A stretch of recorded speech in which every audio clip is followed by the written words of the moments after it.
Hey guys, thanks for tuning into the Outdoor Enthusiast channel. Hey, be sure to hit that subscribe button below and also head on over to Instagram. We have an Instagram account that kind of follows some of the pictures and videos we do before an actual review comes out. So go ahead, it's at Outdoor Enthusiast 88. But for today, we're doing kind of a part 2 in our AR pistol building series. This is an upper made by Anderson Manufacturing. It's complete with the dust cover as well as the forward assist. And what's interesting is these actually are under the $50 range. So it's a good budget option upper. And I wanted to pick this one up as well as the Anderson Manufacturing lower, build a pistol on it and kind of see how it does and how it holds up, and does all the parts match up, does everything fit correctly. And I've noticed one fitment issue with this already. The lower, no issues really. This one though, and I'll show you guys if we can zoom in here. You can see kind of the silver on the end of the rod that holds the dust cover down. That rod was actually peeking out about 1 millimeter up into the thread area. Now what the problem with that is going to be when you put a handguard on here, that handguard is not going to be flush fit to this upper. And I want to show you guys the handguard, the barrel, the bolt carrier group, everything I'm going to run with this upper and how we can build it. But I want to show you guys, that's the first thing I noticed is looking at it, and that's kind of just looking through it. And of course I picked this up I think at like Primary Arms a while back. I did a review on the lower already. So let's go ahead, show you guys on the table some of the key components to this build, then we'll go over to the workbench and get it together. So here are some of the key components to actually getting this AR upper put together. Some more components are at the workbench. We'll talk about those. Some of the smaller things like the gas block, gas tube, all that. But to start, we have our upper receiver. We have our bolt carrier group. This one is actually a nickel boron made by Palmetto State Armory. I'm excited to test this out. I've not used nickel boron in the past, but I hear it's really good, easy to clean, keeps the rifle running smooth. Interested to see how that works out. And again, another newcomer for me at least is the Faxon firearms barrel. This is a 10.5 inch barrel, 1 1/8 twist 5.56. It's the government SOCOM model barrel they sell, and I've heard nothing but great things. High quality barrels. The QC it runs through a bunch of different QC checks throughout the line, so I'm excited to see how the accuracy we can get out of this barrel. And then of course, last but not least, another Stinger handguard. I'm pretty sure I'm only going to use Stinger handguards on all of my ARs going forward. This company is high quality and affordable. So this one is a 10-inch Viper model. Join the swarm. All right, their packaging has improved. I think the first one I had with a 15-inch Hawk, I did a whole review on it. Go ahead and look back on that review. It shows the detailed installation of just the Hawk. And I tell you, these guys are really popular. A lot of the forums talk about Stinger and how everyone's using them now. Got a little crow's foot wrench there. Little hex key, Allen key, real simple design. This is the 10-inch Viper, like I mentioned. The Stinger logo is now kind of blacked out. I think it used to be kind of filled in with white lettering a year or two ago. Super lightweight. And the 10-inch is going to allow so that the barrel is just going to be just peeking through there, if not actually a little bit inside. So you have a couple of choices for muzzle devices now. So we're going to talk about that once we get everything together, and I have a couple of choices. I'm kind of getting to ideas on what I want to use, because I might actually use a suppressor someday. So it might be a perfect way to kind of make it look like one long piece with a suppressor that's kind of tucked in just a little bit at the muzzle device for it. So let's go ahead, go over to the workbench, and we'll start getting this together. So you saw a lot of these already, but there's a few more parts you'll need to finish the build, as well as some tools and some items. To kind of go over some more parts you'll need some kind of muzzle device. This is a flash hider. This is an A2 flash hider by KAK. You'll need a crush washer to go with that. You'll need the wrench and the hex key that goes with the actual rail. You'll need a low profile gas block, carbine length gas tube, or whatever length you're choosing. You will need a charging handle of some type. This is the Rise Armament with an extended latch. I think it's like the Patriot Edition. I got it on sale, so it ended up being a good deal. And you also need some sights. I went with the polymer backup sights from Magpul again. I was thinking about going to metal or aluminum, but these actually popped up, I think with like $49 at Palmetto State Armory, free shipping. Could not pass that up. So picked up another set of these. I've had a set of these on one rifle for almost 8 years now. So they work, and they work well. I can't really complain. In terms of tools, you will need a vise block as well as a vise for the upper, breaker bar, torque wrench. You need some aeroshell grease, some Loctite, a couple of punches, and I like to use a pencil to mark the gas block on the barrel kind of get an idea where this lines up. So let's go ahead and jump in. And also you may need a Magpul wrench depending on your setup. May use this, may not, we'll see. Might use it for the hammer, honestly. So everything else depends on what you have. But let's go ahead with what I have here and let's show you guys how to install all this. So first thing I'm gonna do is actually install the gas tube to the low profile gas block. These tubes run about $10 to $15 a piece and they only work one way. All right, one side goes into the upper and one side goes into the gas tube. So you'll see there's a little hole and a big hole. See that there? And you can see that this slides in. And it's gonna go into the little hole there. And then on the inside is a big hole facing into another big hole in there, which is probably hard to tell. But there's another hole in there. So sometimes these little blocks have the pin rolling just fine. Other times they're a pain, and that's just due to sizing, if it fits perfect or if it's oversized. So I ended up getting a punch and a hammer, and just went ahead and drove it in, put it in some cloth in the vise, so you can see a vise is already coming in handy. It is gonna be necessary in a minute, but for even this little portion here, sometimes you need just a vise to hold it nice and steady. Get all that cleaned up. There you go, nice and flush, ready to go. All right, so the upper is in the upper block in the vise. Next up is the barrel installation. All right, so here's your barrel. All right, and there's the threads on the actual upper. What you're going to do is take some of this aeroshell grease.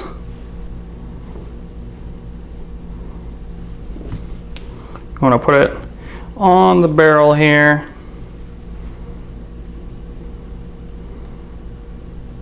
Good little coating on there.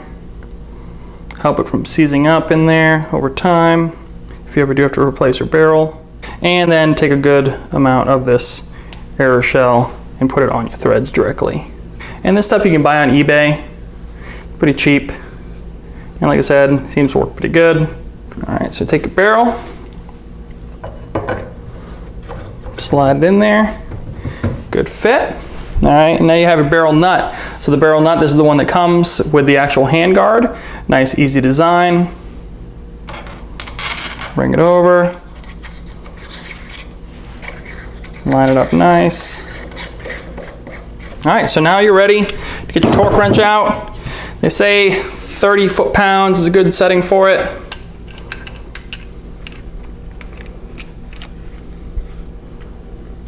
I'm probably gonna do a little over, maybe 35. Let's go ahead and crank it down.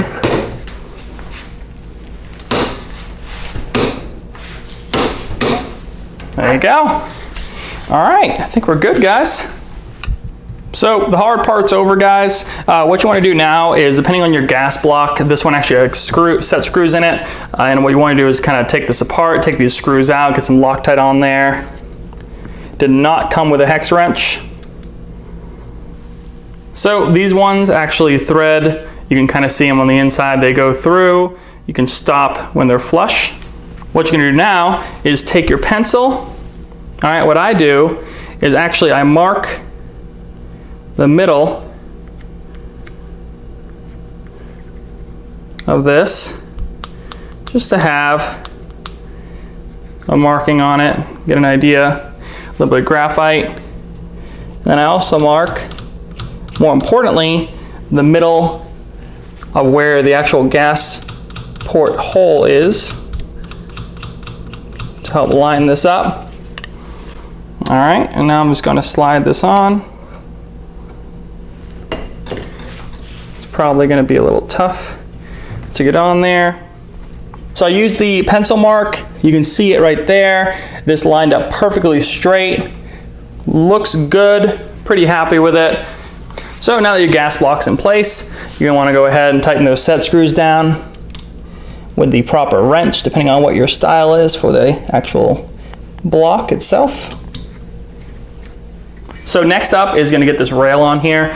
The way this nut is designed, it actually has an indentation here where a little slotted screw point here wedges itself in there so that there's anti-rotation and it does not move back and forth. There's also anti-rotation tabs right here. These can be quite tight. They're pretty hard to get out actually. You have to go and stick it like a stick down there or end of a hammer down there to really get it out. when you first get that barrel nut out. These are actually going to be really tight now that it's torqued down. So you're going to want to take a mallet, kind of light taps. So you'll see that now it is perfectly lined up, nice and flush, and looks great. So next up, go ahead, grab that little tab, line it up, take your screws, all they go on one side, line up that little locking tab,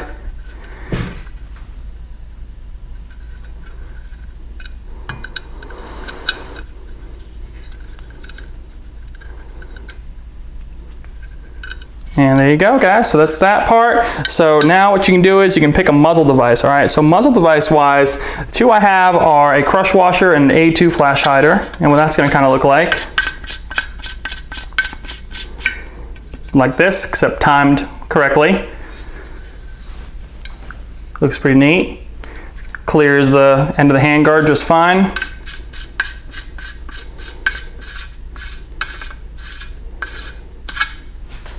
Or you can do something like a flash can to kind of send the noise forward, but it's not going to really help with recoil or anything like that. It's just there to send the noise forward, and it kind of looks kind of cool, almost like a little suppressor. Which brings me to my next point. These little 10.5s are perfect for suppression. So I think it'd actually be really nice to get a suppressor at some point for 5.56. Because then you can use one of the adapters. It'll look just like the A2, except you can put a suppressor on there, and you got yourself a nice little short package. So I think I'm gonna kind of play around with the idea of which I wanna use there. Haven't really decided yet.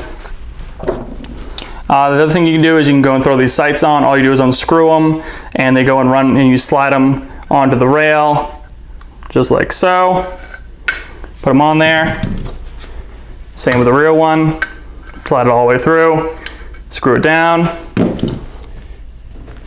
and let's go ahead and test how this looks on the lower.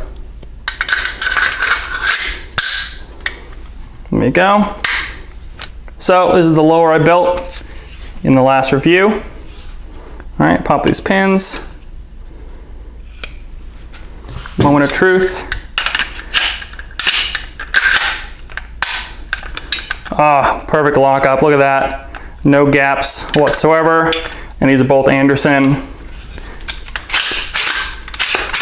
Gonna need to get oiled up. However, oh,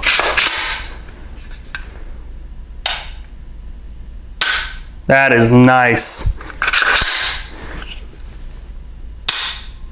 So run some oil through there.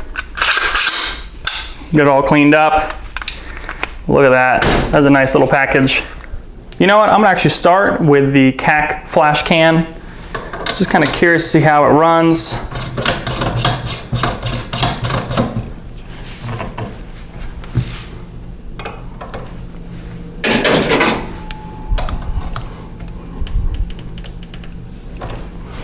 There you go, nice and tight. Doesn't have to be torqued down to any spec. Doesn't have to have a crush washer. Go right flush to the barrel. Just make sure it's nice and tight. All right, so the big reveal, guys, and quick test. So we got kind of front to back here. KAK can, slim. Olight Valkyrie, we'll test that out. Magpul front M-bus. Stinger handguard. Of course, you got the Faxon barrel. You got the primary arms, micro red dot. Nickel boron, PSA. Another Magpul backup sight in the back. Radical firearms charging handle. And that might be it. Oh, and the Magpul hand stop, which is a nice addition. So I did put the sling on it since the build. You can see right here, this is the Magpul, I believe RLS sling. So what we'll do is about 25 yards. Let's go ahead and see how she does, just hitting some dirt clots.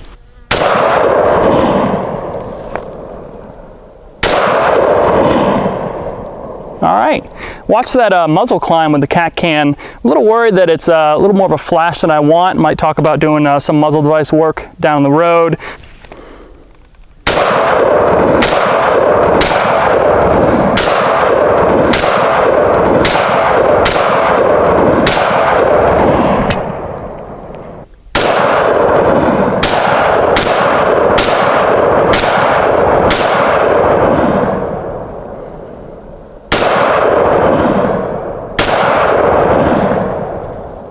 So can't complain, guys. Nice upper build. Might switch out the KAK can, like I said. We'll see. Might do a full review on testing KAK versus muzzle brake versus flash hider. So stay tuned for that. Really liking that CMC trigger in there, that 3.5 pound trigger. Very light, crisp, easy to get on target again. No problems there, even with that KAK can. PL Valkyrie here seems to work just fine. No issues there. No problems with the muzzle blast or anything like that. So that's about it, guys. So real quick test of this upper here. So hey, subscribe to the channel, guys. Let me know if you have questions below. I'll be happy to answer them. And like this video, and I'll see you in the next review.